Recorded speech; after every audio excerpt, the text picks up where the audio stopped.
Look at that poor man's face. What have we been turned into? Welcome back, beautiful and amazing human beings. This is Zukradowski of WeAreChange.org, a fully independent media organization that reminds you every single day that the government literally runs off of your human suffering and misery, or they just create it. Yep, just when you think governments can't get any crazier, they do. And that's why conveniently in this video, we are going to be learning about VPNs, the latest Tik Tok ban that is happening and going into effect this Sunday, the surveillance states, very important news surrounding Julian Assange and the larger case of press freedom. And if we have time, we'll also get into the larger divide and conquer agenda out there. And before we get into that, plus a lot more, very conveniently, since we are shadow banned, heavily censored, and 100% demonetized, we have to start working with companies that we like, and one of the companies that I use all the time. This will segue very nicely into the first story, and that, of course, is VPN City. So, if you're looking for a safer online experience with military-grade encryption, unlocking geo-restricted content for a very cheap and affordable price, check out VPN City. I like them. There is a 30-day money-back guarantee if you don't like them, but I think you will, especially if you want to use WeChat and TikTok in the next coming days. So yeah, check out VPN City. The link to it is down below and also helps sustain this independent media operation. Now, I said this was very convenient for me, mainly because there's memes going around like this, allegedly depicting what would be VPN board members going into their meetings today with the big news that the United States has announced that they are going to officially be blocking TikTok and WeChat from downloads inside of the United States. This is all because of Donald Trump's executive order, which will be enforced by the Commerce Department, that announced any moves to distribute or maintain WeChat or TikTok will be prohibited. Now, the wording here is very important because if you have already downloaded the app, you could still continue to use it. The specific restrictions in this executive order stop it from being updated and downloaded by new users. So people who have the app will still be able to use it up until November 12th, when then it would become illegal to host or transfer internet traffic associated with TikTok. Already, this executive order sets this kind of restriction on WeChat, another Chinese communication app, and these are just the beginning restrictions, with more expected to be in place later. And many people's response to this is, we still at least have VPNs, which again would allow you to change your location outside of the United States to, say, China, and then you could experience the internet from the Chinese government's perspective. So I don't know why you would be doing that. I'm not a fan of TikTok. There are a lot of privacy concerns which you should consider with not just TikTok, but with pretty much any application out there. And we have to understand that this is not being done for your privacy and your security. The United States government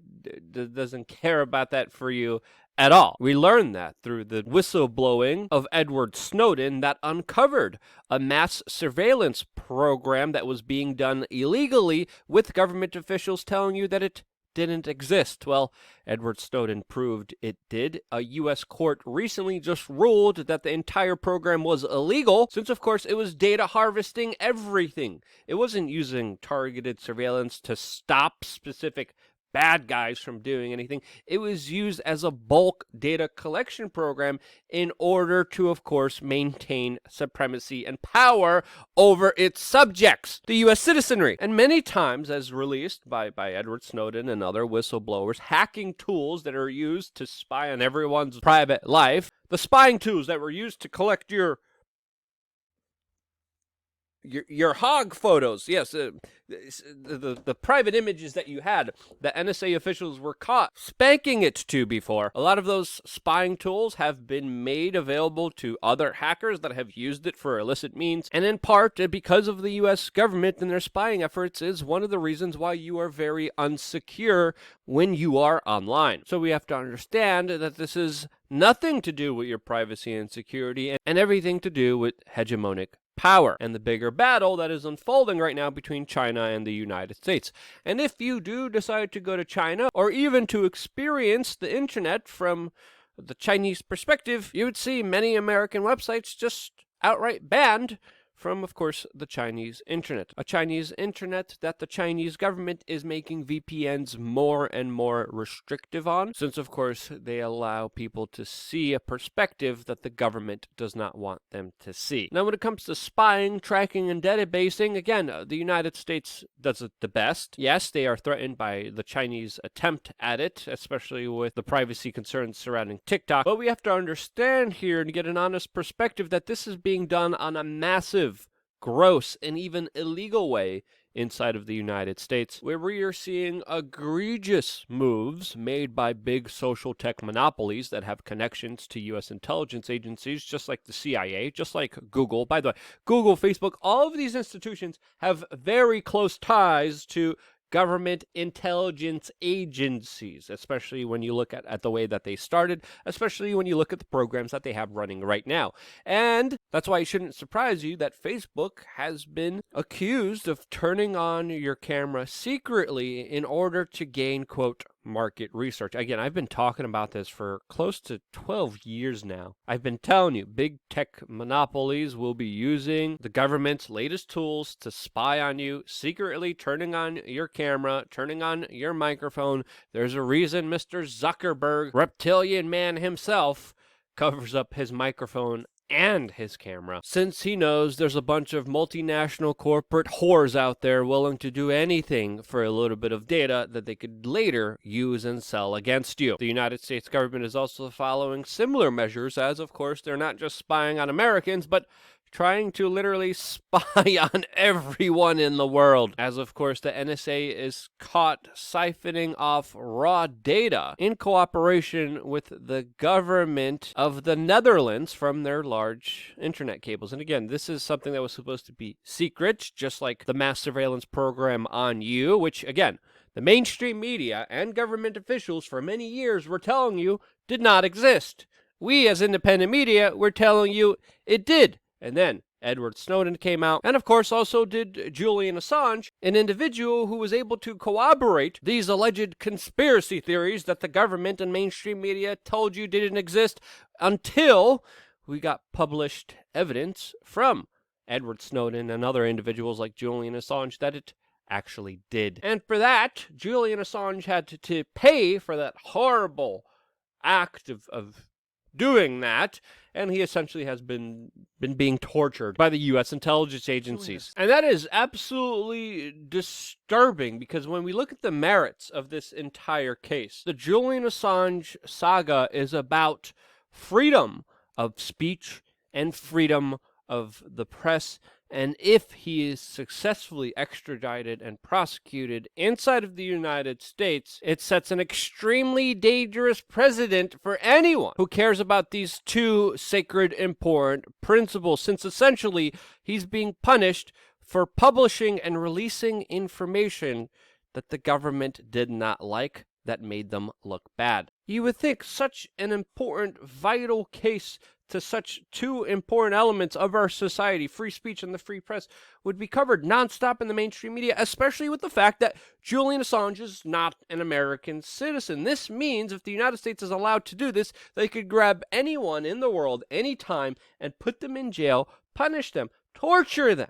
You would think the mainstream media that has been screaming about fascism, a dictatorship, would actually stand up for Julian Assange, would actually cover this case, but we're seeing barely any coverage of it. And that should tell you exactly where the mainstream media is at, where their principles are, and what they really care about. They care about power, not freedom, and they will lie, manipulate, and extort any situation to their own personal benefit of their handlers. This case is a legitimate threat against the freedom of press everywhere, and they're nowhere to be found. And that's absolutely disgusting. Also, it's bewildering to find out that individuals like Donald Trump, who are on the same team as the mainstream media here, are the individuals who are dictating what is happening here. As of course, it was confirmed today, we reported on this a few months ago, that Donald Trump offered Julian Assange, the WikiLeaks founder, a pardon that would, quote, get Julian on with his life if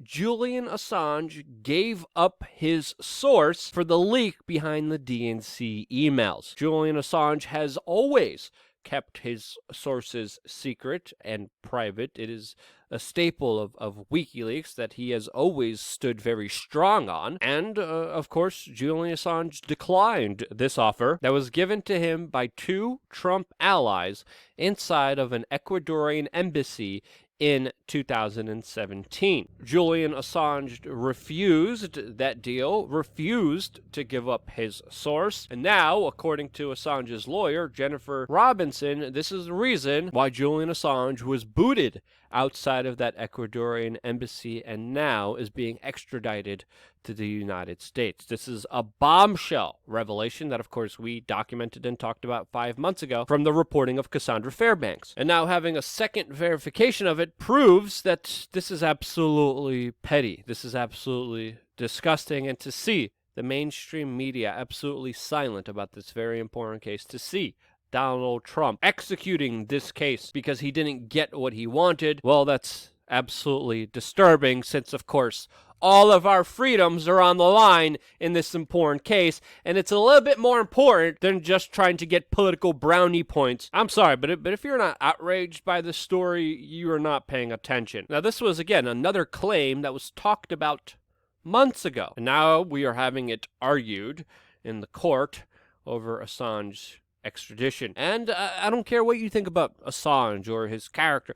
It's not him that matters in this case. It's the principles, it's the merits, it's the president that's going to be set here that is going to, of course, affect everyone. And guess what? Some people are going to be so clouded, so emotionally manipulated, so filled up with propaganda that they will even refuse to see the truth in this case. Well, that's mainly because of the divide and conquer agenda, where both the left and the right have been filled with disinformation. Now, both sides sometimes have valid points, and sometimes they don't have valid points at all, and they are totally wrong. But they are blinded by this disinformation, and they can't even remember that the other person that is not their savior or overlord is even human anymore. And they're so wrapped up in their utter political hypocrisy, their utter demand for power, that they are blinded by it. And whether it's the Assange situation or the sickness going around, they refuse to even look into some of the hypocrisies that they are promoting. Again, I'm sorry, but as the mainstream media claims, saying that you could get sick at a Trump rally but not a BLM protest is absolutely crazy to think so. But people think that because they are so involved in this absolute nonsense that, of course, is pinning people against each other while creating more violence, like we're seeing in the city of Minneapolis, where the local city council, who recently voted to defund the police, are alarmed that there's a major surge in crime. There, of course, also is a major surge in crime in New York City, which, of course, prioritizes race theory and insane, backwards-thinking racist ideas over, of course, rather than actually dealing with real-life issues that the people of New York City have to deal with. Now, yes, there are some police accountability issues that do deserve to be addressed, but again, the truth is somewhere in the middle. But these political idiots and buffoons, literally, people in their own bubble, wearing their dunce hats, is why we can't have nice things. So yeah, that's my particular case on it. What do you think? Did you disagree with any of my comments? If you do, let me know why down in the comment section below. I always appreciate constructive criticism. I also appreciate the trolling once in a while. We don't censor comments. I see a lot of people saying, why'd you take off my... We don't. We don't do that on this YouTube channel. YouTube probably has already done it themselves. And again, which reminds me to tell you that we're on a platform that is heavily controlled. And that's why it's more important than ever to sign up on our email list, which you can very easily do by just going to wearechange.org or just clicking the link down below to just sign up right on there. And then, of course, there's no big brother mafioso tech Orwellian giant standing in the way between me and you. And I value you guys because I wouldn't be here if it wasn't for you. And this is why I love you guys. Thank you again so much for watching. Stay tuned for more here on wearechange.org.